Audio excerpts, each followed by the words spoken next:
This channel does not promote any violent, harmful, or illegal activities. All content provided by this channel is meant for an educational purpose only. একের পর এক বিধায়ক, প্রথম যুক্তফ্রন্ট সরকারের শ্রমমন্ত্রী এবং বাংলার এই দলকে নিয়ে আলোচনা হলে একটা সময় তখন ছিল ঘুরে ফিরে শুধুই অতীতের কথা আসে। বিধানসভায় এসইউসিআই শূন্য হয়ে গেলেও গণ আন্দোলনে ভাটা নয়, সব সময় জোয়ার। সেই ধারাবাহিকতা কি থাকবে ভোটের লড়াইয়ে?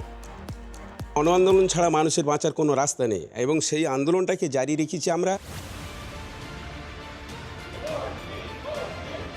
স্বাদ তো আছে, সাধ্য আছে কি?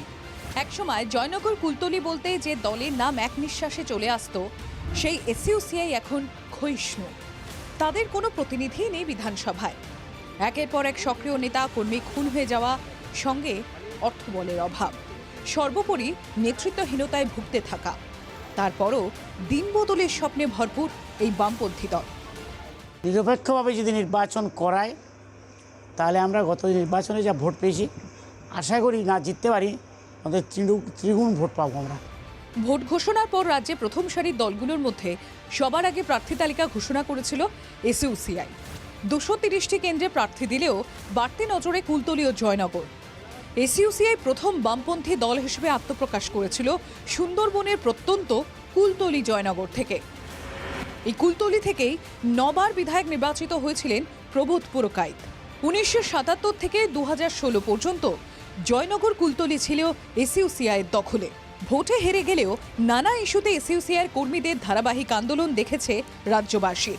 26-এর মহাযুদ্ধে তাদের কি লক্ষ্য এবার? যে আন্দোলন আমরা মাঠে ময়দানে করি, সে আন্দোলনের কণ্ঠস্বরকে আমরা বিধানসভার মধ্যে, আইনসভার মধ্যে সে আন্দোলনের কণ্ঠস্বরকে আমরা তুলে নিয়ে যাব। কুলতলিতে সুদিন ফেরাতে ছাত্রনেতা শঙ্কর নস্করকে প্রার্থী করেছে এসইউসিআই। 2014 লোকসভা ভোটে তৃণমূলের সমর্থনে জয়নগর থেকে সাংসদ পায় এসইউসিআই।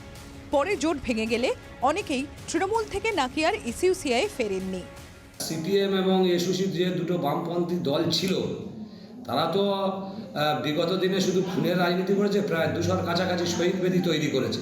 34 বছর বামফ্রন্টের সময়ে এসইউসি গণতান্ত্রিকভাবে রাজনীতি দল করতে পেরেছিল, রাজনীতি করেছে। কুলতলি জয়নগরের লাল দুর্গ অনেক আগেই ফিকে। দুই বিধানসভাকে সামনে রেখে ফিরে আসার চেষ্টা পুরো দমে।